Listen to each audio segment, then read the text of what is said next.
Ćao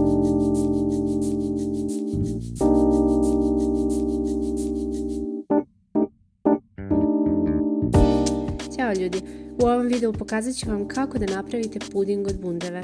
Prvo ću ispeći bundevu, dakle sečem je na komade, tako da se lakše ispeče. Ja pečem trenutno veću količinu nego što je potrebno za ovaj recept, ali s obzirom da palim rernu, iskoristit ću priliku. Dakle, podesim temperaturu na 200 stepeni, možete staviti u hladnu rernu kao što sam ja ili u zagrejanu. Zavisno od toga da li je u zagrejanoj rerni imat ćete duže ili kraće vreme pečenja.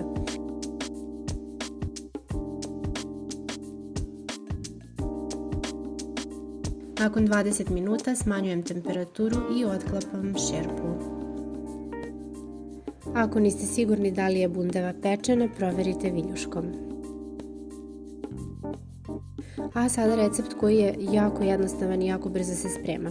Dakle, odmerim jednu bananu, moja je težine 120 grama, pa ću onda staviti duplo veću dozu bundeve, odnosno nekih 240 grama.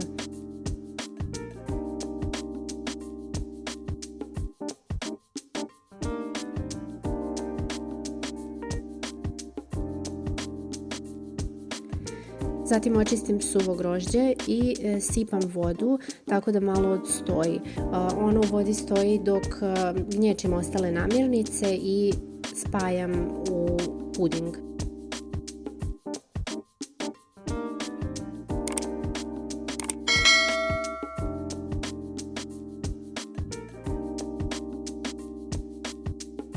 Bananu i bundevu možete gnječiti ručno, a možete i koristiti neki secko, odnosno blender pomoću kog će masa izgledati kompaktnije.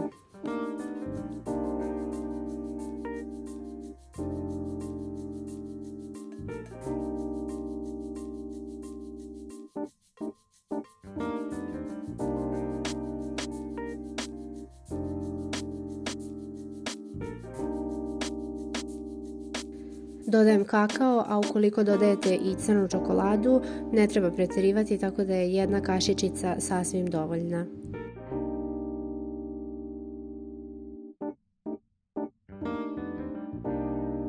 Zatim cimet i sve lepo sjedinim.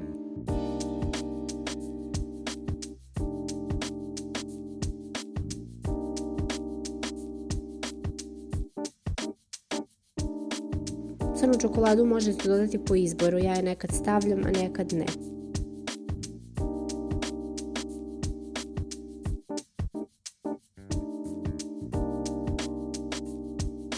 Kada je stavljam, gledam da isečem na sitne kockice, tako da se posle osjeti pod zubima. I uvek gledam da čokoladu stavljam u bundevu kada je već ohlađena, da se ne bi otopila.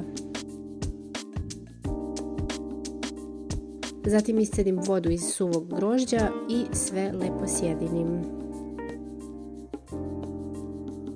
Najbolje je da puding ostavite da odstoji kako bi grožđe još malo nabubrilo i uživajte. Prijetno!